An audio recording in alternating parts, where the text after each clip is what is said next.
원래 이 공유경제는 스타트업이 정말 많이 일어나야지만 더 발전을 하는데 이런 혁신을 오히려 가로막고 있다.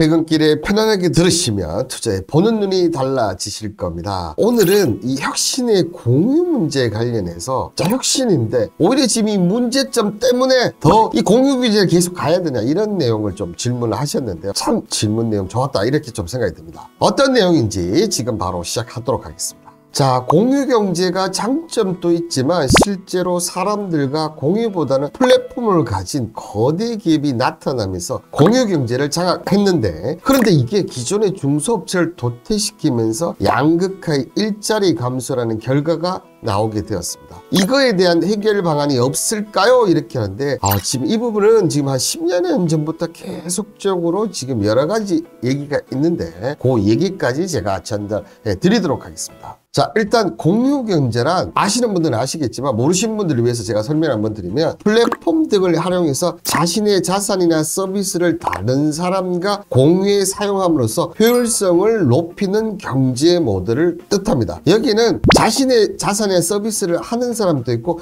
연결해주는 그런 플랫폼까지도 공유 경제라고 합니다. 자, 개인이나 기업 또는 공공기관 등의 유휴 자원을 활용해서 공유하는 활동들도 모두 공유 경제에 포함이 된다. 이렇게 아시면 될 것 같은데요. 자, 그러면 기존의 이 상업 경제와 공유 경제의 차이점을 보면 보시는 대로 비즈니스 유형을 보면 기존의 상업 경제는 어떻습니까? B2C입니다. 그죠? 기업의 공급자가 되고 개인이 소비자가 되는 이런 쪽인데요. 자, 이 공유 경제는 P2B, 개인과 개인이 연결해주는 기업이 필요가 없다는 겁니다. 왜 여러분들 그냥 우리가 마트 같은 데서 기업이 공급한 물량을 사는 게 그냥 일반적인 상업 경제예요. 근데 이 부분을 개인과 개인은 공유를 하면서 더 싸게 이런 쪽으로 생각하시면 되지 않을까 생각드는데요. 자, 공급자, 유형, 소속사 이렇게 쭉 한번 내용을 한번 보시면 좀 해당되는 게 차이 나는 게 보시면 자, 신규 기업 진입 장벽이 상업 경제는 엄청 높지 않습니다. 근데 공유 경제는 상당히 낮습니다. 그렇다 보니까 누구나 접근할 수가 있다는 겁니다. 자, 이렇다 보니까 많이 하는데 이게 지금 어떻게 됩니까? 이것도 점점점 돈이 많은 사람들이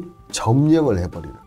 이렇게 되니까 문제가 된다는 거죠. 무슨 말인지 아시겠죠? 그리고 기본 철학을 보시면 가인 소비고 여기는 합리적 소비라든가 이 합리적 소비를 하기 위해서 공유를 한다. 이렇게 차이점을 좀 보시면 될 것 같아요. 이거 쭉 얘기 다 드리면 시간 관계상 제가 못 해드릴 수 있으니까 요 내용 꼭 한번 읽어보시고요. 자, 여기 대표적인 기업으로 딱 생각하면 어떻습니까? 차량 공유 기업 우버입니다. 그죠? 자, 차량 공유 기업 우버 같은 경우는 자동차가 상당히 주차되어 있는 차가 내서 주차된 시간 동안 필요한 소비자에게 제공하는 공유음이라는 거죠. 그죠? 그래서 차량 공유 성격에 따라서 카 헤일링과 카 쉐어링이 있는데, 자, 카 레일링 같은 경우는 이동을 원하는 소비자가 이동 서비스를 제공하는 사업자를 연결, 그게 바로 어떻게 보면 우버 택시라고 보시면 되고, 카 쉐어링은 어떻습니까? 자동차라는 자산을 내가 지금 안 쓰니까 너 빌려줄 테니까 네가 쓰고 그에 대한 돈을 나에게 주라, 이렇게 보시면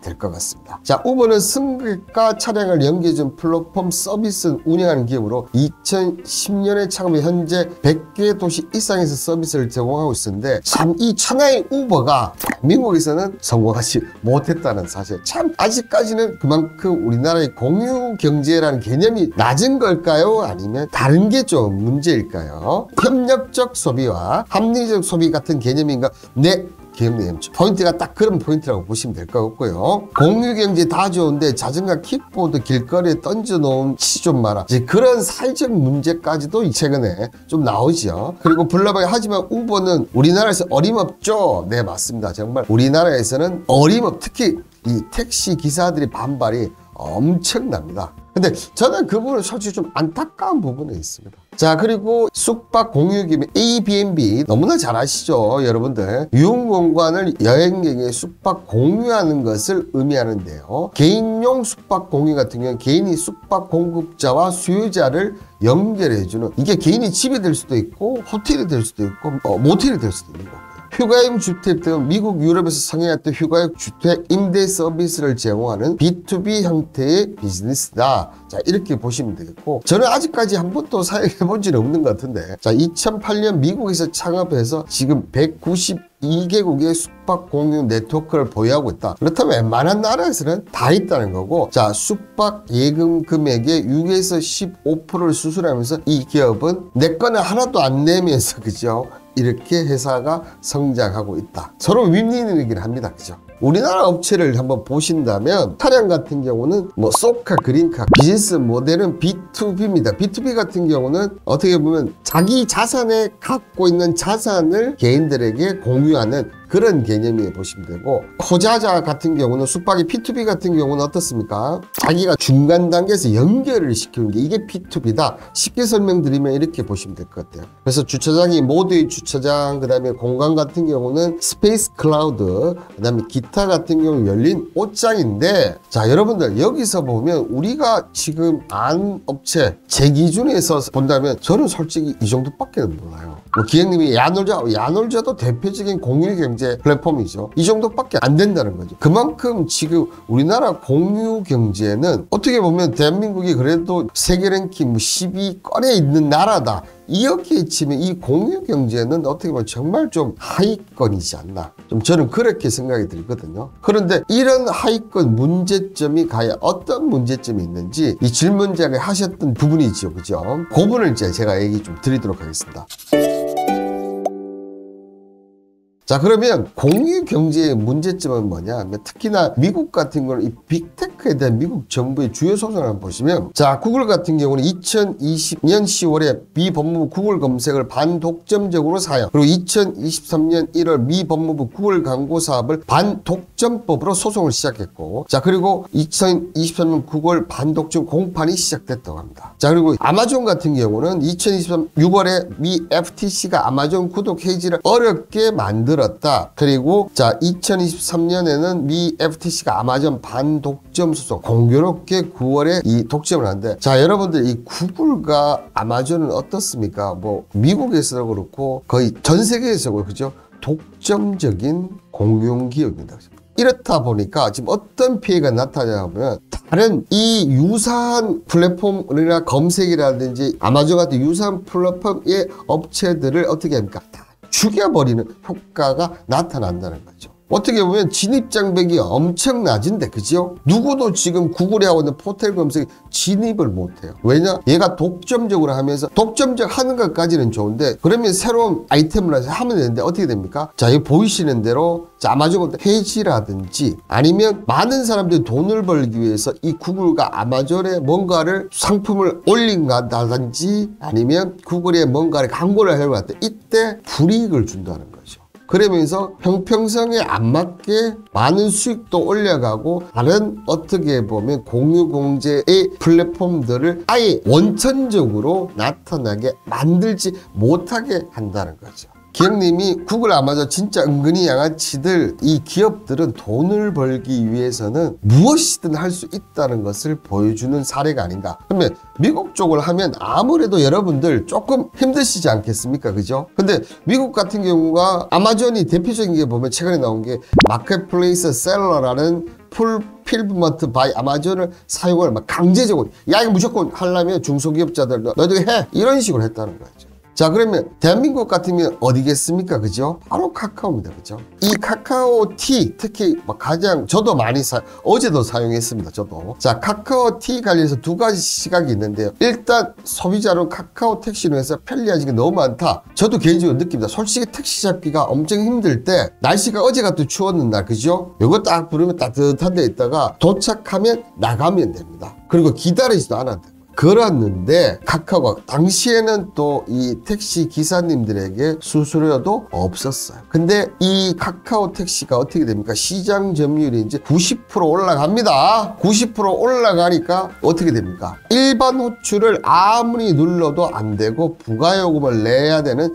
스마트 호출을 불러야지만 택시가 오기 시작을 하는 거예요. 자, 여기에 택시업계 불만의 목소리도 커집니다. 그분들의 불만의 목소리 기울일 필요가 있다고 했는데, 직접 택시 하는 분들이 많이 계세요. 충주에 가서 기사분들 얘기를 들어보면 야, 수수료 없이 하다가 수수료가 있었죠. 오케이, 그것까지도 괜찮아. 자, 그런데 또 어떤 문제점이 나타납니까? 이 카카오가 돈을 버니까 택시까지도 매수를 하면서 지금 택시업계가 상당히 힘들거든요. 택시를 운전하는 기사들이 없답니다. 그만큼 힘든데 이 카카오는 뭡니까? 이 막대한 자금을 통해서 택시 회사를 정말 여러 회사들을 사면서 택시를 회사에서도 엄청난 비중을 차지하는데 여기서 어떻게 합니까? 이 호출을 자기들 카카오 택시에게 분배를 한다. 더 많이 하고 더 저쪽으로 간다. 이런 얘기가 지금 나오면서 이 택시 업자들은 울면서 수수료를 올리든 어쨌든 할 수밖에 없는, 아니면 어떻게 되면 기사들이 카카오 택시 쪽으로 갈 수밖에 없는 구조로 택시 호출부터 해서 택시 회사까지 모두 이 카카오가 점령해버리는 그런 사업으로 지금 변했다는 거죠. 특히나 여러분들 제가 늘 얘기 드립니다. 이 플랫폼 있지 않습니까? 이 플랫폼 사업은 먼저 시작해서 독점을 하는 게 중요하다. 늘 제가 강조를 드렸어요. 이 독점을 해버리면 이 플랫폼 산업을 내가 모두 가지게 되는 막강한 권력을 누리게 되는데 그걸 어떻게 보면 이런 독점적 기업들이 이 공유경제의 개념을 갖고 하면 되는데 그게 안 된다는 거죠. 이 무명님이 카카오도 점점 매칭이 안 되는 게 진짜 많아지고 있는데 네, 맞습니다. 처음에는 안 그랬거든요. 점점점 매칭이 안 되고 있습니다. 돈을 올리기 위해서 뭘로? 스마트 호출로 가격을 올리기 위해서 매칭을 일부러 안 시킨다. 이런 의혹들이 분명히 있습니다. 이런 독점적 분폐가 나면서 오히려 원래 이 공유경제는 스타트업이 정말 많이 일어나야지만 더 발전을 하는데 이런 혁신을 오히려 가로막고 있다.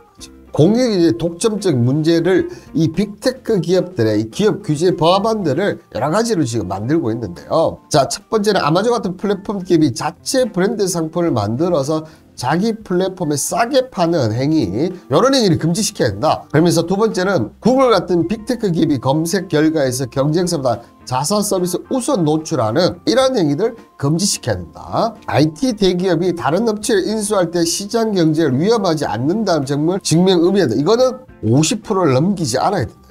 타기업 인수합병 시 신청할 때 수수료를 인상하는 이런 불법적인 행위도 없애야 된다. 사용자가 다른 서비스를 갈아탈 때 한 기업이 수집한 사용자 데이터를 다른 기업에 전송하는 이런 문제점도 없애야 된다. 한마디로 해서 이게 뭡니까? 플랫폼 독점 종결법이 필요하다는 겁니다. 그냥 시장에서 일반 상업 경제에 독점을 막는 그런 법들이 많은데 이 공유 경제에서는 이 법이 잘 진행이 안 되고 있다는 건데 꼭 이렇게 해야지만 공유 경제 다운 모습을 보일 수 있거든요. 근데 미국이 이거를 지금 10년부터 했지만 아직까지도 어떻게 됐습니까? 이 법이 제가 알기로는 안 된 걸로 알고 있습니다. 우리나라 같은 경우도 하루빨리 이 플랫폼 독점 종결법을 어떻게 보면 마련을 해야지만 이 공유경제, 혁신의 공유경제가 발전할 수 있지 않을까. 이 공유경제가 발전한다면 어떻게 보면 지금의 정말 고물가, 고금리에서 너무나 힘들지 않습니까? 이런 부분들을 조금이나마 이 개인들에게 타격을 덜 주게 하는 그런 경제가 바로 공유경제가 아닌가 생각됩니다. 자, 오늘 영상 어떠셨습니까? 이 공유경제를 해서 이제 어떤 방법으로 해야 된다. 여기까지 얘기를 드렸는데 오늘 질문하신 분 답변이 됐는지 모르겠네요. 기영님이 미국 로비스트들이 땜시 안 된다. 뭐 미국도 그렇고 대한민국도 똑같습니다. 거의 단적인 얘기가 뭐냐면 타다 있지 않습니까? 타다 기사를 부당 해고를 했었거든요. 근데 보시면 카카오나 이런 것도 해. 근데 카카오는 절대 부당 해고 당하지 않아. 그래서 최근에 이 취소, 소송, 항소심서 이 타다 기사들이 승소를 했다고 알려졌습니다. 이런 것들이 근데 빨리 나와야 된다. 이렇게 얘기를 드리면서 오늘 영상은 이것으로 마치도록 하겠습니다.